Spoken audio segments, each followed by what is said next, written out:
Hello friends, interest rate risk in the banking book, जिसको short में आईआरबीबी बोलते हैं, बहुत ही इंपॉर्टेंट कॉन्सेप्ट है और treasury in the risk management in a bank.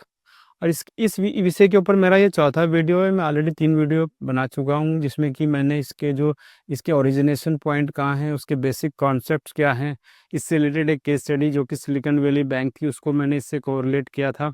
इसके अलावा मैंने जो इसके दो मेजरमेंट के अप्रोच हैं, जिसको कि हम डेल्टा ईवी यानी इकोनॉमिक वैल्यू ऑफ इक्विटी और डेल्टा एनआईआई यानी कि नेट इंटरेस्ट इनकम का जो नेट इंटरेस्ट इनकम वाला पार्ट है, वो मैंने कवर कर दिया था। उसका मैथमेटिकल कॉन्सेप्ट मैंने बता दिया था अपनी एक वीडियो में। और प्रीवियस वीडियो में जो मैंने इसके इकोनॉमिक वैल्यू ऑफ इक्विटी को कंप्यूट करने के जो थ्योरेटिकल कॉन्सेप्ट्स हैं या जो डिफरेंट डिफरेंट इसके थ्योरीज हैं या डिफरेंट डिफरेंट जो वर्ड्स यूज़ होते हैं या डिफरेंट डिफरेंट इसमें आइटम्स यूज़ होते हैं, उसके बारे में बताया था। तो थोड़ा सा और आगे बढ़ेंगे। गोइंग फॉरवर्ड हमको समझना पड़ेगा कि जो बैंक की जो बैंकिंग बुक होती है, उसमें जो भी एसेट लायबिलिटीज है, उसको अगर हम एक टाइम सीरीज में प्लॉट करेंगे तो वो इजीली एक स्टैंडर्डाइज फॉर्म में प्लॉट हो जाएंगी। या उसमें कुछ ऐसी ऐसी कुछ इंट्रिकेसीज हैं, उसमें ऐसी कुछ ऑप्शनलिटी है कि वो बिल्कुल भी स्टैंडर्डाइज नहीं हो सकती। उसमें थोड़ा सा आपको जो है लॉजिकल इनपुट देना पड़ेगा। तो जैसे कि जो हमारी जो नेट इंटरेस्ट इनकम की जो प्लॉटिंग होती है टाइम सीरीज के ऊपर, वो तो as per the regulations only for a year हमको प्लॉट करनी पड़ती है, यानी कि 12 महीने के लिए प्लॉट करनी पड़ती है ऑन रोलिंग मंथ बेसिस। पर जब हम कैलकुलेट करते हैं इकोनॉमिक वैल्यू ऑफ इक्विटी, तो इसमें जो प्लॉटिंग होती है या इसमें जो एसेट लायबिलिटीज के प्लॉटिंग टाइम सीरीज के ऊपर होती है, वो डिपेंड करती है कि आपकी जो एसेट एंड लायबिलिटीज की मैच्योरिटी कितनी कहाँ तक जा रही है। मतलब अगर आपने के पास कोई एसेट है जिसकी मैच्योरिटी 20 साल तक है, तो उसको आपको 20 साल तक की टाइम सीरीज में प्लॉट करना पड़ेगा और फिर उसकी जो है नेट प्रेजेंट वैल्यू निकालनी पड़ेगी to compute your economic value of equity का जो डेल्टा है। तो जब हम इन एसेट एंड लायबिलिटीज को जब हम प्लॉट करेंगे, तो देन वी हैव टू सी कि जो उसका मैच्योरिटी पैटर्न है वो स्टैंडर्डाइज है या उसके ऊपर कुछ परमुटेशन एंड कॉम्बिनेशन या कुछ रैशनैलिटी या ऑप्शनैलिटी है कि वो उस अपनी मैच्योरिटी से पहले भी मैच्योर हो सकता है बिकॉज ऑफ सर्टन रीजंस। तो सारी की सारी जितनी भी हमारी एसेट लायबिलिटीज हैं, उसको हम दो पार्ट्स में ब्रेक करेंगे। एक जो स्टैंडर्ड में रहेगी वो आपकी जो भी ओरिजिनल मैच्योरिटी रहेगी उस पर डायरेक्टली प्लॉट हो जाएगी। सपोज करो किसी एसेट की अगर मैच्योरिटी 1 महीना या 2 महीना या 3 महीना 4 महीना या 4 साल है, तो उस पर्टिकुलर टाइम सीरीज के बकेट में वो प्लॉट हो जाएगी। जैसे आपकी जो स्टैंडर्डाइज है जो एमेनेबल एसेट लायबिलिटी हो सकती है कि जैसे आपने कोई डिपॉजिट दिया है किसी कस्टमर से, जो कि आप प्री मैच्योर, इसमें कैंसिलेशन पॉसिबल नहीं है, उसका रेट भी फिक्स है या उसमें जो वेरिएबल रेट है वो भी एक बेंचमार्क से फिक्स है, तो उसमें ज़्यादा पॉसिबिलिटी नहीं है कि वो कस्टमर अपना डिपॉजिट पहले ब्रेक कर सके या उसमें कोई रेट का कोई वेरिएशन आने वाला है बहुत बड़ा during the tenancy of that particular liabilities. Similarly अगर आपने कोई इन्वेस्टमेंट किया है किसी फिक्स एसेट्स में, सपोज करो आपने कोई बॉन्ड खरीदा है, जो बॉन्ड आपका आपने उसको एचटीएम में बुक किया है, उस बॉन्ड की मैच्योरिटी 5 साल है और वो फिक्स कूपन दे रहा है आपको हर साल, तो आपको उसकी जो कूपन की डेट फिक्स होगी, उसका अमाउंट फिक्स होगा और उसकी मैच्योरिटी पे डेट फिक्स होगी। तो उसमें कोई भी किसी भी तरह का कोई रैशनैलिटी या कोई और लॉजिक लगाने की जरूरत नहीं है कि वो आप पहले कभी मैच्योर हो जाएगा या उसमें कोई कॉल पुट ऑप्शन अगर नहीं है तो उस बॉन्ड के ऊपर। तो वो सारे के सारे जो इस तरह के जो स्टैंडर्ड एसेट्स एंड लायबिलिटीज आएंगी जिसकी की मैच्योरिटी एकदम क्रिस्टल क्लियर और प्री डिफाइंड है, वो आपकी एमेनेबल काइंड ऑफ एसेट लायबिलिटी में जाएंगी।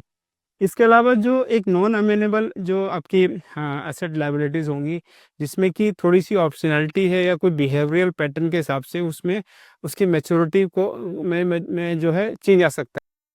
तो नॉन अमेनेबल में वो आइटम्स आएंगे कि जिसकी मैच्योरिटी जो है वो कभी भी हो सकती है before the actual due date. जैसे कि सपोज करो आपने कोई डिपॉजिट लिया है जिसमें कि कस्टमर के पास राइट है कि वो कभी भी आके उसको प्रीमेट करा सकता है in any day. Let suppose hypothetically आपने कोई डिपॉजिट लिया 1 साल का, इसका कि रेट ऑफ इंटरेस्ट 7% है, पर after the 6 month interest rate has gone up to maybe 9%, 10%। Then customer comes to and says कि मुझे डिपॉजिट कैंसिल करना है और मुझे जो है हायर रेट पे प्लेस करना है। सिमिलरली उसके पास हो सकता है कि कोई इमरजेंसी की रिक्वायरमेंट आ गई, उसको डिपॉजिट ब्रेक करना पड़ रहा है। तो इस तरह की जो मतलब बिहेवियरल पैटर्न है वो जो आपकी इस लायबिलिटी को प्लॉट करने के लिए थोड़ी सी दिक्कत आती है।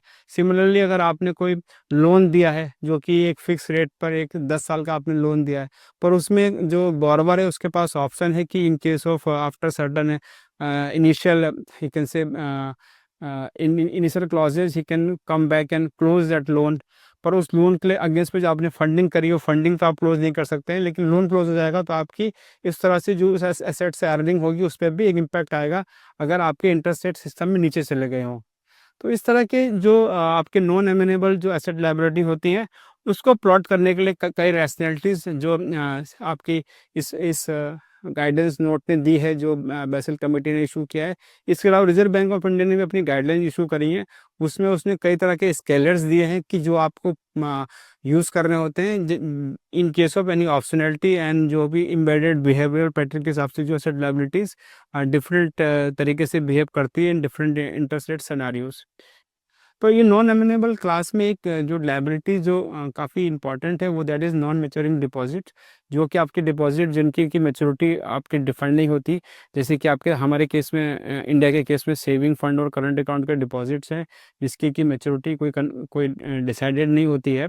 तो उसको प्लॉट करने के लिए थोड़ा सा जो है आपको डिफ़िकल्टी आ सकती है when we talk about the economic value of equity का कंप्यूटेशन। तो उसको करने के लिए जो रिजर्व बैंक ऑफ इंडिया ने गाइडलाइंस इशू करी है जो कि बेसल कमेटी के रिकमेंडेशंस के ऊपर है कि आप अपने 10 साल के डिपॉजिट्स का बिहेवियर स्टडी कीजिए और देखिए कि उसका मैच्योरिटी पैटर्न क्या है। और जो मैच्योरिटी पैटर्न आप उस डिपॉजिट उस स्टडी के हिसाब से निकाल में आप जो कंप्यूट कर रहे हैं उसके हिसाब से उसको आप टाइम सीरीज पे कंप्यूट कीजिए। और उसका भी आपको दो फ्रेगमेंट में तोड़ना है, आपको core deposits and non core deposits के उसको फ्रेगमेंट करना है और then you have to plot in the different time series.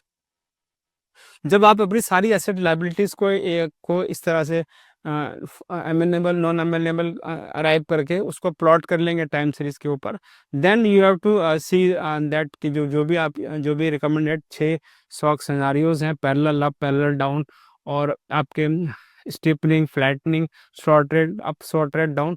तब वो 6 इंटरेस्ट रेट शॉक को आपको अपने टाइम सीरीज में डालना है और then you have to arrive your net present value of your asset and liabilities. और जो भी डिफरेंस आपकी इस एसेट लायबिलिटीज में डिफरेंट शॉक्स की वजह से आ रहा है उसमें से जो भी हाईएस्ट फिगर होगा that is your delta economic value of equity. तो इसको जब मैथमेटिकल पार्ट, थ्योरेटिकल पार्ट आज खत्म होता है तो कल में जो है इसका मैथमेटिकल पार्ट और एक एग्जांपल के साथ आपको बताऊंगा कि किस तरह से economic value of equity compute की जाती है। Thanks for watching this video. Please मेरा चैनल सब्सक्राइब कीजिए।